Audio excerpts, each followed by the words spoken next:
Welcome to episode 27 of the Credit Card BS podcast. My name is Sean. I'm the UC Berkeley graduate that created and taught the university-sponsored course on credit card rewards. Today, I am comically sunburnt, and I'm recording from the Andaz, Costa Rica at Peninsula Papagayo. This hotel is absolutely phenomenal. I've used a suite upgrade award to secure me the Andaz suite. This is one of the best hotels I've ever been to with amazing service and awesome food. I'm joined today with my co-host, Sherwin. Hi everyone, I'm Sherwin. I am a Stanford student who's really into the points, miles, travel hobby. Got into this game about 1 or 2 years ago. Since then, I've gone on a lot of cool trips like Sean. And today, I'm happy to join Sean again here to talk about credit card rewards and travel miles, points, and stuff like that. So today's episode is kind of a special one. We're going to talk about recent changes that American Express has made to their card lineup. So we're going to talk about the revamped Hilton cards. And we're also going to talk about some changes they made to sign-up bonus eligibility that might affect our strategy on the order in which to get American Express cards. So stay tuned for all that. But first, let's start with the Hilton card changes. So Sean, what's your general take on this? Yeah, so for those of you that aren't aware, American Express recently revamped the whole Hilton card lineup. So mainly the Surpass and Aspire have been changed. So the annual fees have gone up, the benefits have changed. Notably, they've removed Priority Pass. Specifically here, real quick, on the Aspire, the annual fee went from $450 to $550. They've changed the resort credit. They removed the existing $250 credit and changed it to a $400 credit that has to be used semi-annually, so $200 twice a year. There's also removed the $250 incidental credit for airlines and changed it to a $200 flight credit, $50 per quarter. And they've removed Priority Pass on this card and added $189 for Clear. Sherwin, before we actually discuss, do you want to talk about the Surpass changes real quick, just to get all the viewers up to date? Yes, so the changes Sean just talked about are the Aspire cards, like the highest tier one, which is now $550 a year. So there's also a Surpass card, which was formerly $95 a year. It is now $150 per year. Now, this may be good or bad depending on your perspective. They have added this new Hilton credit. So each year you get $200 in Hilton credit, which you can use at any Hilton, not just the resorts like the Aspire resort credit. So it's any Hilton. But they've broken this down to $50 per quarter, so every 3 months. Now, my personal opinion is that if you know that you travel to Hilton's at least once a quarter, this is a net positive because you're going to come out ahead with this $200 credit as opposed to a $150 annual fee. But if you think it's annoying for you to have to use this 4 times a year, it's probably a net negative because overall the annual fee did go up from $95 to $150. It's just now there's supposedly a credit that's even greater than the new annual fee, but it can be hard to use. What's your take, Sean? Yeah, so for the Surpass, I pretty much agree with you. Overall, I would say it's a win for the Surpass, mainly because before there was no tangible credit on the card. So it was a net loss pretty much automatically, unless you were, valuing the gold status, the limited Priority Pass lounge visits, or you're spending $15K for the free night certificate. In my opinion, the Aspire card would just be better for all of those anyways. But now with the card, you have an ability to, offset that annual fee entirely, potentially, using those credits. Even on the low end here, if you could use 2 of the credits, then you're still, paying a $50 effective annual fee, which is lower than what you would have been paying on the old Surpass card. Now, for the Aspire, I think it really depends. I wouldn't say it's a net win on the Aspire card, but I would say it's not a big loss. I think it's a small loss, but it could have been so much worse. And there's a couple silver linings in it. So notably for me, now this is, I should say, mainly applicable if you have multiple Aspire cards, okay? I feel like it's easier, even before and now, to justify multiple Aspire cards than it is to justify a single Aspire card. What's your opinion on that, Sherwin? Do you agree, having one is tougher to justify than having 2 or 3 for the Aspire card particularly? I might have a slightly different take. I actually think before it was easier to have multiple Aspire cards because as long as you went on one trip per year, if you could, stack the credits together or whatever, use all the free night certificates, one thing, or the resort credits, one trip a year would do. But now that they split these credits up into multiple times a year, although the overall value of the credits has gone up, 400 resort plus 200 flight credit is $600 as opposed to the $500 total previously. Since it's split up by quarter or by half year for the resort credit, I feel like you might end up spending more money just going on more trips if you weren't going to do so anyway in the past. I will say the flight credit's fairly okay for me to do $50 per quarter, although it is annoying to manage. I can just buy a cheap Southwest flight that's around $50, cancel it for, and save it as like trip credit in the future. And since Southwest doesn't expire, like I treat that as cash value. And now this is official. It's because it's any airline airfare. It's not just incidental credit. So you can definitely do that without issue. The resort credit, I think, is trickier. Although it's now $400 instead of $250, having to go to resorts twice a year, at least my busy schedule right now, is just another thing to add to the checklist. What do you think, Sean?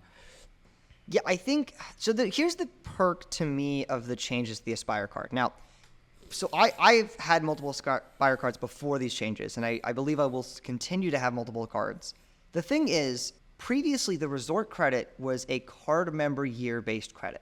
Now, I have an Aspire card that resets in July and in December. And it made it a little annoying because the overlap window in those credits wasn't perfect, right? I had resets in December. Well, okay, now if I use it between December and July, now I don't have that credit to stack with the other one. But otherwise I have to wait for the other one to reset, and it was just annoying to do. Now, though, because it's a calendar year-based credit, or semi-annual, right, but it's still calendar-based, it's much easier to keep track of and use them. If I go during, the first half of the year, okay, great, I can use every resort credit on every Aspire card in one trip. And I know I just got to make 2 trips, 1 trip in the beginning half of the year, 1 trip in the later half of the year. That's the pro for me, is it's just a lot easier to keep track of. And especially if you have a bunch of Aspire cards, you're probably going to make 2 resort trips. For me in Southern California, I like to go to the Waldorf Cabo a lot. Very nice hotel. Great place to use the credits. Great place to use the free night certificates. For the airline credit, I would take that as a loss. Even though now it's technically airfare that you can use it for. Everyone in this game was using the incidental credit for airfare anyways, either on United or Southwest. So now it's just more hoops to jump through, and now I have to use it 4 times a year. So I don't think it will overall be a huge deal, because for Southwest, for example, as you said, you could just, if you have multiple of them, just buy multiple flights, $50 each, refund it for a travel credit, and then now they don't expire on Southwest, so you can combine them in however you want to do that and get airfare that way. It's going to be trickier though for those expensive flights you wanted to use it for, because a lot of people were putting it into United Travel Bank before, for example, and that's going to be tougher to do. And it's just more annoying to do. And we lost, $50 of the value of that credit. So that's a net loss in my view. Overall, though, it could have been so much worse. Compared to the surveys that were coming out, I feel like I'm very happy with this change compared to what other options Amex were proposing. So this is a net win compared to what it could have been. And so this is still potentially a very easy keeper card if you are able to use the credits effectively and the free night certificates at valuable properties. It's really going to depend on how many of these cards could you get and what properties could you use those free night certificates at. As someone that can use them at the Waldorf Astoria Cabo, very, very easy to justify this card, because that's an extremely expensive property. That's one of the best Hilton redemptions in the world. So it's not tough for me to justify this card. If you're based in Milwaukee and your closest nice Hilton resort is all the way down in Cancun or something, that may be tougher to justify, right? So it's really going to depend on what resorts that you would be able to realistically visit. Again, for me in Southern California, there's a multitude of them, but for people that are based in areas with a lower Hilton footprint, it would be tougher. Yeah, I just want to add really quickly that you still get the Diamond Santas in an anniversary free night certificate, and that doesn't change, right? And, I personally think now that resort credit is broken up into half years, even if you're only able to use one of the 2 half year resort credits, $200, and you're able to use the flight credit, which is $200, let's say you miss out on one of the 6 months, that's still $400. The annual fee is $550. You're effectively paying $150 for the free night certificate, which I think it's still very reasonable if you think about it that way. The free night certificate, remember, at Hilton can be redeemed at any property worldwide, basically, that has standard room availability, even the most expensive ones. And that's what makes it stand out from the other free night certificates from the different chains. So I think even if you aren't able to take advantage of $200 of the $400 in resort credits, it may still make sense just because of the huge value proposition of the free night certificate. Yeah, I fully agree. Those free night certificates are absurdly valuable. And that's the main reason, again, like why having multiple Aspires is so nice. One night at Waldorf Astoria Cabo doesn't really do anything because now I either have to pay a boatload of points for subsequent nights or cash, which neither of which I want to do, especially cash. But if I have multiple of these cards, if you have access to 3 or 4 certificates, that's a full-on stay. And so that actually works, that works as a good stacking potential. Oh, last thing before we move on, sorry. Oh, yes. I also think another positive change is the clear credit. Now, instead of the priority pass membership, you get $189 in clear. To me, that's way more valuable because I already have priority pass from a multitude of other cards, including the Platinum card or the Venture X. The priority pass from the Hilton Aspire never really added value to me. The clear credit, on the other hand, is super useful because if I have the Platinum card, I can get one person in my family on the subscription, and then you can add a family member for $70. So having a second card that has clear credit, in this case Hilton Aspire, allows my family to have more people on clear. So this is a net positive for me. Oh yeah, one final thing I want to throw in on that clear note is that if you're a student, you can get clear for $50. So with that $189 clear credit, you can pay for 3 people's membership. Sean, I think they discontinued the student discount. Unfortunately, they discontinued that. Oh my god. Okay. Well, I don't know if my membership's like grandfathered in because they say it's gonna.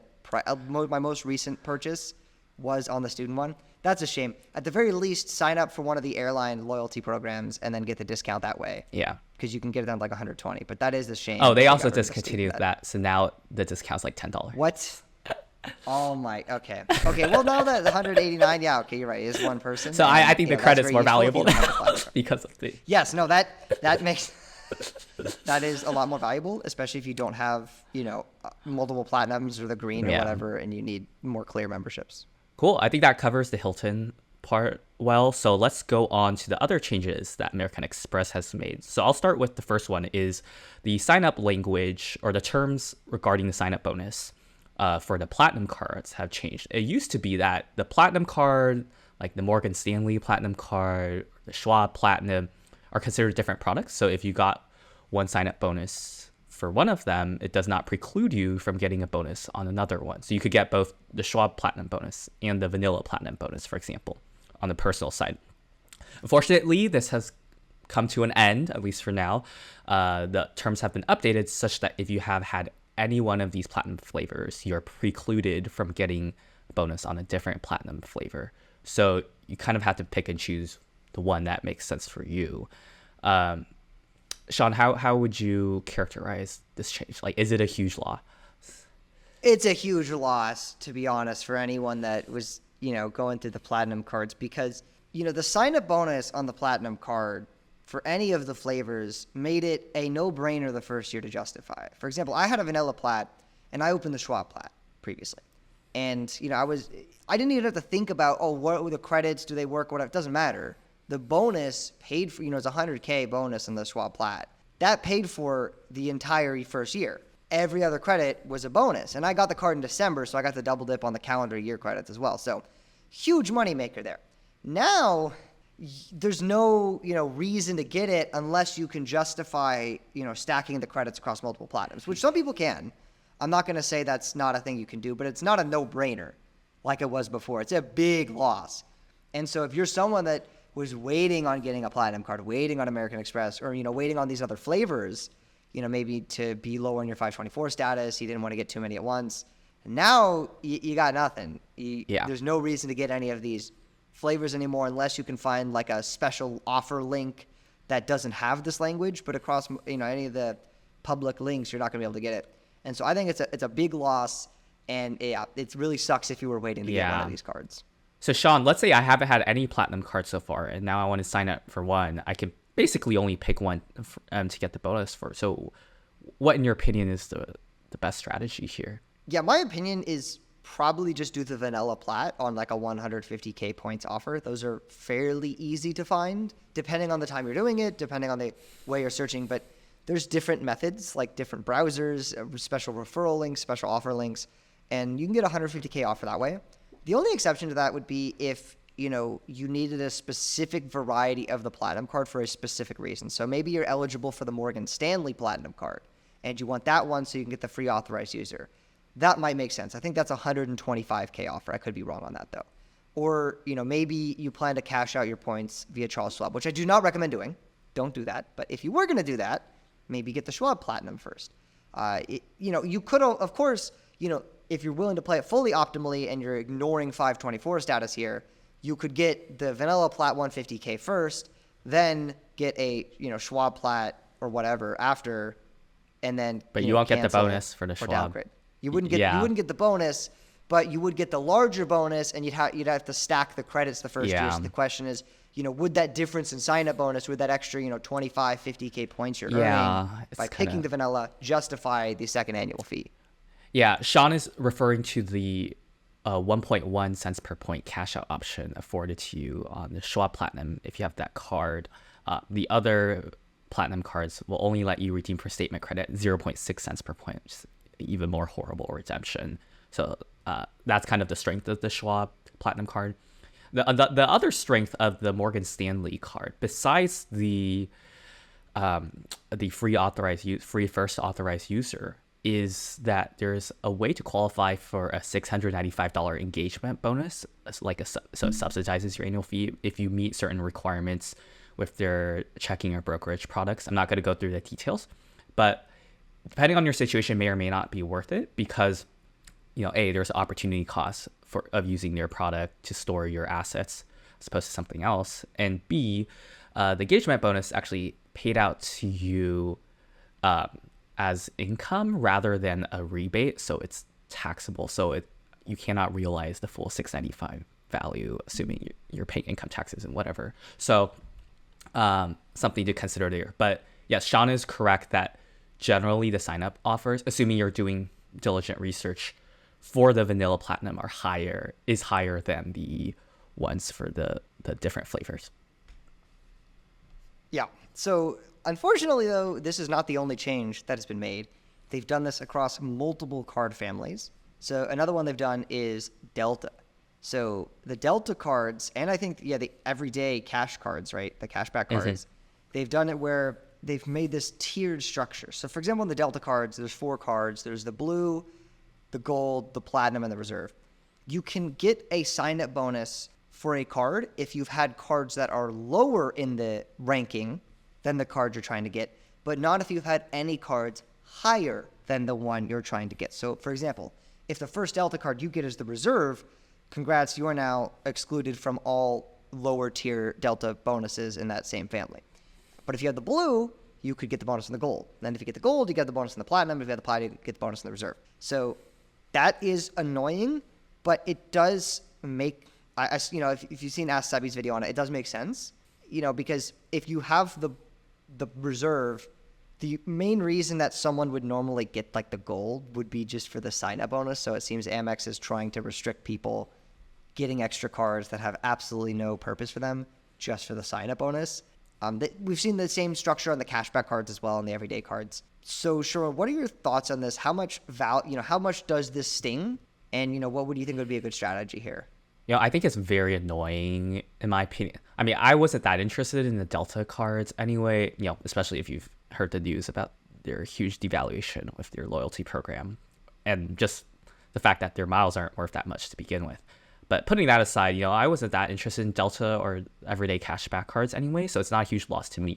But I am concerned that if they're going this direction, would they extend this logic to the Hilton cards, for example? So now you have to do no annual fee, Surpass, and then Aspire rather than in any order. Or would they extend that to their, they've already done that for the gold card. We'll talk about it in a second. But would they do that to the cards that actually matter to me, I guess is what I'm trying to say. But assuming you are, trying to play this game for Delta every day, the optimal strategy is now to start from the lowest annual fee card and then work your way up. assuming you don't get pop-up jail in the meantime. So I think it just makes everything super complicated strategy wise. Yeah, I agree. I think it's making American Express. You have to memorize all these rules, all these different game plans. And you're right. Like they may roll this out to the Hilton card soon. It could be any day, to be honest. It really, especially if they're doing it to the cashback cards and stuff. I mean, they Doing did it this to without the notice, basically. Like they implemented it and announced it like at the same time. So there was no way we can plan for it. If they they even changed the Hilton cards without notice. So what makes us think we'll have time to prepare? If they roll it out to the Hilton cards. Exactly. And as you said, there's still one other, set of cards they're doing this to. So if you have the platinum, you can no longer get the gold sign-up bonus anymore, which is a huge bummer because those cards are completely different things in the sense that they're completely don't overlap in the strategy. There's different multipliers, different benefits. Yes, like you can upgrade from the gold to the plat or whatever, but there's no like, oh, I have the plat, therefore the gold doesn't make sense. No, it usually makes sense to have both of them. So a lot of traditional advice is usually to get the platinum for your first American Express card. But now if you have the platinum and we're waiting on the gold, now you've lost out. You can't get the gold sign-up bonus. And weirdly enough, they haven't extended this to the green yet as of recording. I could totally see them doing it to the green, but maybe, no one really has the green, so maybe they don't care that much. But Yeah. if you're trying to get an American Express setup, go for the gold before the plat now and especially on those buy and sign-up bonuses are massive on both the gold and plat. So definitely don't let those go to waste. I think the It's an difficulty annoying thing that they're doing. Yeah, I think the difficulty thing now is, as we talked about, you can get the gold bonus and then a platinum bonus in that order, but you can't do platinum and then gold. But the high offers for platinum traditionally have been targeted to new customers, right? So if you get the gold first because you're following this strategy, you by definition will no longer be a new customer to American Express. So are you more likely to get a pop-up if you try to get the platinum card afterward on a higher offer, whether through referral or through a special link?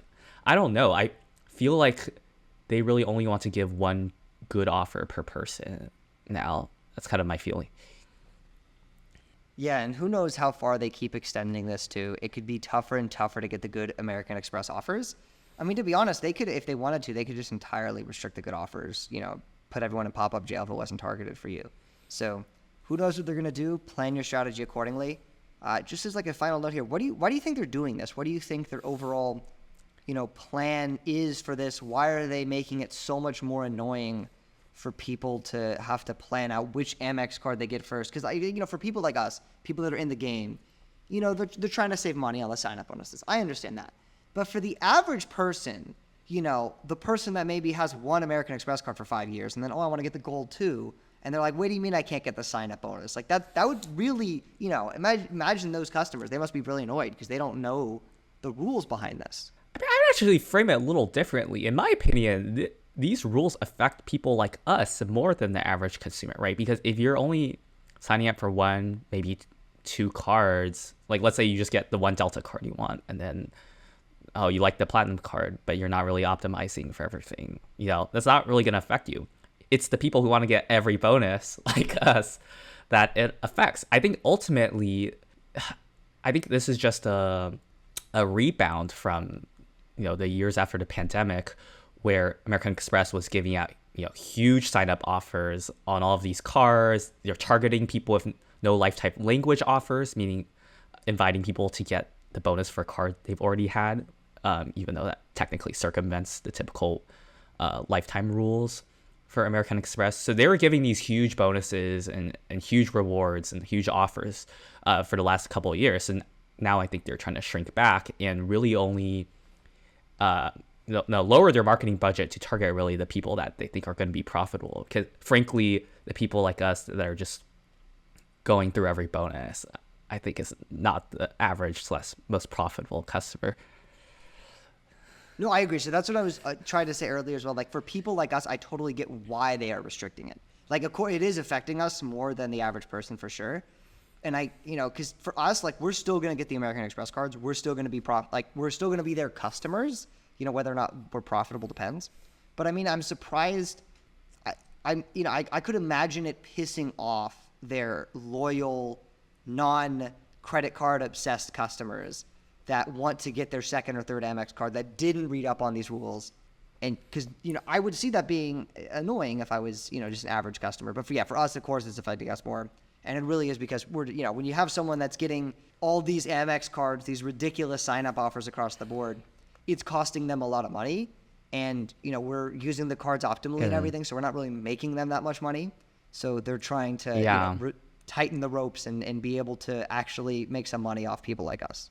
Yeah, I think the big picture takeaway here is now we just need to be more careful about the order in which we sign up for cards strategy. We're no longer just asking, is this bonus right for me at this time? But also, by getting this bonus, does that lock me out of another bonus I might get in the future? For example, if I haven't had the platinum card or the gold card, I should do the gold first and then the platinum rather than the other way around. Or if I want to do all the Delta cards, there's now an order for that. So I think that's just the biggest takeaway for our listener. So is there anything else you want to add, Sean?